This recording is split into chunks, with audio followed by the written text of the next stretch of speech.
கலைக்கிறேன். மிகச்சிறந்த பேச்சாளர் கவிஞர் எபனேசன் அவர்கள் வருகிறார். வாங்க.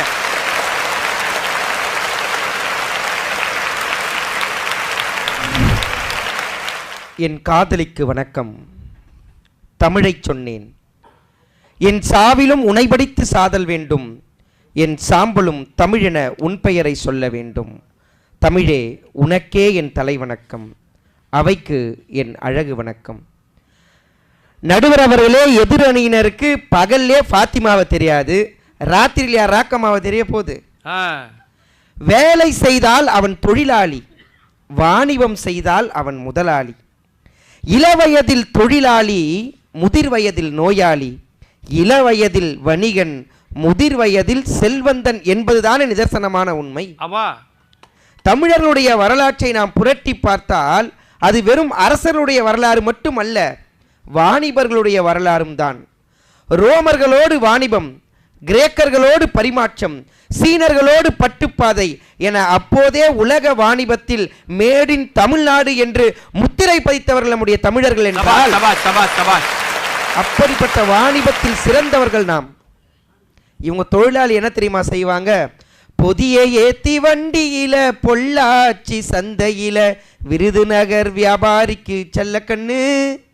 எங்க விருதுநகர் வியாபாரிக்குத்தான் இந்த தொழிலாளிகள் எல்லாவற்றையும் விற்க வேண்டும் என்பதை கூட தெரியாமல் இங்கு வந்து பேசிக்கொண்டிருந்தால் அவர்களை பார்த்து நான் என்ன சொல்ல?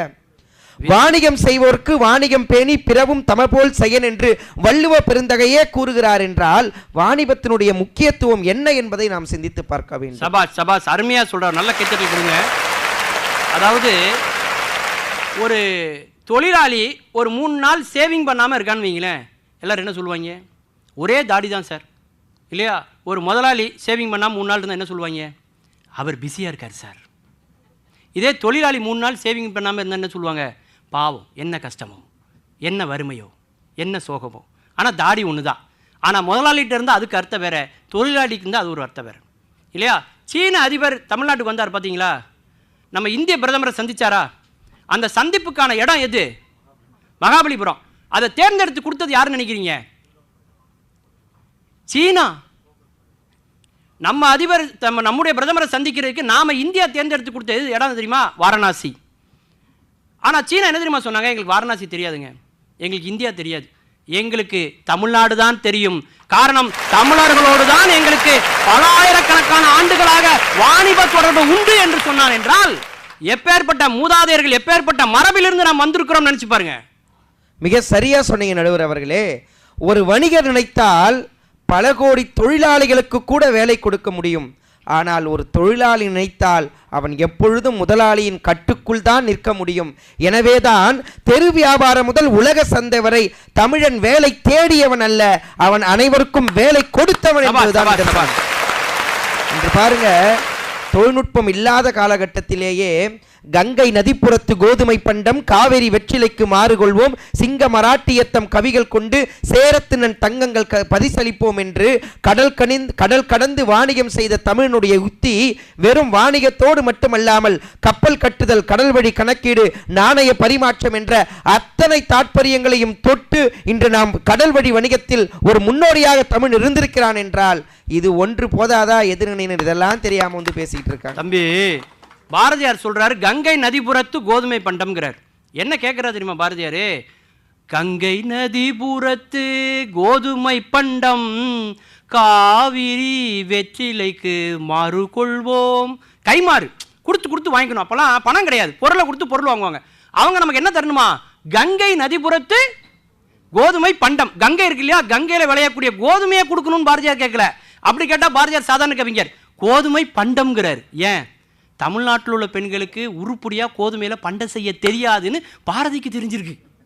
அதனாலதான் அவங்க பாரதி அங்கேருந்து பண்டத்தை செஞ்சு கொடுக்கணுமா, பதிலுக்கு நாம திருப்பி என்ன கொடுக்கணும்? காவேரி வெற்றிலைக்கு மாறுகொள்வோம். காவேரி ஆத்தங்கரையில வெத்தலை தானா முளைச்சிருக்கும், அதை கிள்ளி நம்ம கொடுத்துடணும். நம்ம நோகாம நொங்கு திங்கணும், வெறும் வெத்தலையை கொடுக்கணும். அவன் நமக்கு கோதுமையில பண்டம் செஞ்சு தரணும். இதை மட்டும் சிந்திச்சிருந்தா பாரதி சாதாரண கவிஞர் சார். அதுக்கு மேலே ஒருபடி பாரதியார் யோசிக்கிறார். என்ன தெரியுமா? சப்பாத்தி அதிகமாக சாப்பிட்றவனுக்கு டைஜஷன் ப்ராப்ளம் வரும், அந்த அஜீரண கோளாறை சரி செய்கிற சக்தி வெற்றிலைக்கு உண்டு. வடநாட்டவன் நன்றாக இருக்க வேண்டும் என்று தென்னாட்டுக்காரன் நினைத்த அப்பேற்பட்ட சிந்தனைக்கு சொந்தக்கார மகாகவி பாரதி சார். நடுவர் அவர்களே, அடுப்பில் சமைத்தது அந்த காலம், ஆ. ஆப்பிள் பதிவு செய்து வாங்கி சாப்பிடுவது இந்த காலம். அவன் ஓலால புக் பண்ணிட்டு கூலா போய்கிட்டு இருக்கான். அந்த அளவுக்கு இன்னைக்கு ஆன்லைன் வணிகம் முன்னேறி வருகின்ற காலகட்டத்தில் இன்றும் தமிழர்கள் இணைய வழி வணிகத்தில் அசத்தி கொண்டிருக்கிறார்கள். இதெல்லாம் தெரியாம அசட்டுத்தனமா இங்க வந்து தொழில் தான் முக்கியம் நினைச்சிட்டு இருக்காங்க. நான் இவங்களை பார்த்து கேட்குறேன், சார் என்னைக்காவது நான் ஒரு முதலாளி ஆயிடுவேன்னு ஒரு தொழிலாளி நினைப்பான். ஒரு தொழிலாளியுடைய உச்சகட்ட கனவே நான் முதலாளி ஆகணும்னு இருக்கும்.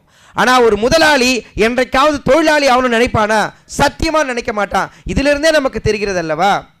ஆனால் தம்பி, வெற்றி பெற்ற ஒவ்வொரு நிறுவனத்தின் முதலாளியும் பார்த்தீங்கன்னா தொழிலாளியை போல சுறுசுறுப்பாக செயல்படக்கூடிய ஒருவனால் தான் மிகச்சிறந்த முதலாளியாக இருக்க முடியும் என்பதை மறந்துவிடக்கூடாது. அந்த சுறுசுறுப்பாக உழைத்ததற்கே காரணம் அவன் வாணிகன் என்கின்ற முதலாளியாக மாற வேண்டும் என்பதற்கு தான் நடுவர் அவர்களே.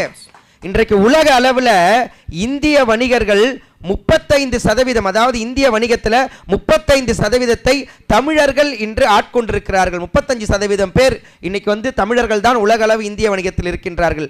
இதோடு மட்டுமல்ல, இந்தியாவில் உள்ள MSME, அதாவது சிறு குறு நடுத்தர தொழில் நிறுவனங்களில் 50% மேல தமிழர்கள் நடத்துகின்றதாக இருக்கிறது என்று அரசு ஒரு புள்ளிவிவரம் கொடுக்கிறது என்றால், அன்று மட்டுமல்ல இன்றும் கூட தமிழர்களுடைய திறன் வாணிபத்தில் சிறந்து விளங்குகிறது என்பதை சிந்தித்து பார்க்கணும். ஆனால் இவங்களுடைய நிலைமையை யோசிச்சு பாருங்க.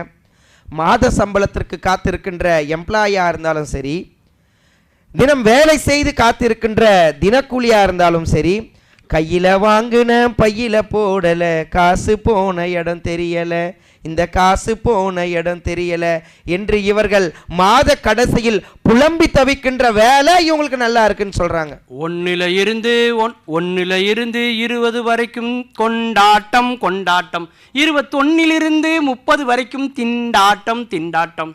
இந்த மாச சம்பளம் வாங்குறவங்க கதையெல்லாம் எப்படி தெரியுமா? இந்த டீல முக்கின பண்ணு மாதிரி தான், பொசுக்குன்னு காலியாக போயிடும். பத்திரிக்கையில் பணம் வர்ற மாதிரி தெரியும், டிங் டிங் எல்லாம் முடிஞ்சு போயிடும். இந்த திண்டாட்டத்தையே ஒரு ஆர்ப்பாட்டம் நினைச்சு பேச வந்திருக்கிறாங்க எதிரணியினர். இன்னைக்கு யோசிச்சு பாருங்க, விழாக்கால தள்ளுபடி என்பது வாணிபத்தில் எவ்வளோ பெரிய உத்தி.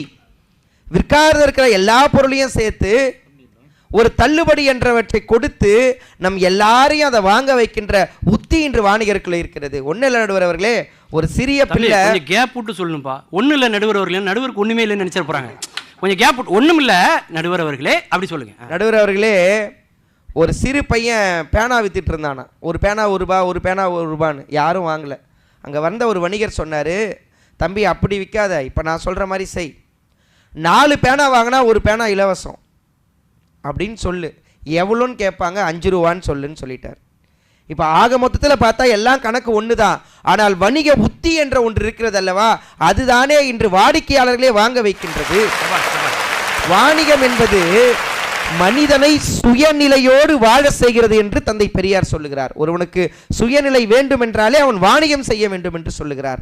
வாணிகம் என்பது உற்பத்தி உறவுகளை மாற்றும் சக்தி கொண்டது என்கின்றார் காரல் மார்க்ஸ். அது மட்டும் இல்லை, சிலப்பதிகார மரூர்பாக்க வணிக வீதியை நம்ம பார்த்தோம்னா, வண்ணம் விற்போர், சுண்ணம் விற்போர், சாந்து விற்போர், வெற்றிலை விற்போர், எண்ணெய் விற்போர், இறைச்சி விற்போர், மரங்கோல் தச்சர், பொற்கோல் தச்சர், தோல் பதனிடுபவர், தோல் நெய்பவர், மீன் விற்பவர், உப்பு விற்பவர், பிட்டு விற்பர்னு கிட்டத்தட்ட 50க்கு மேற்பட்ட வணிகர்களைத்தான் பட்டியலிட்டு காட்டியிருக்கிறார்களே தவிர தொழிலாளர்களை அல்ல.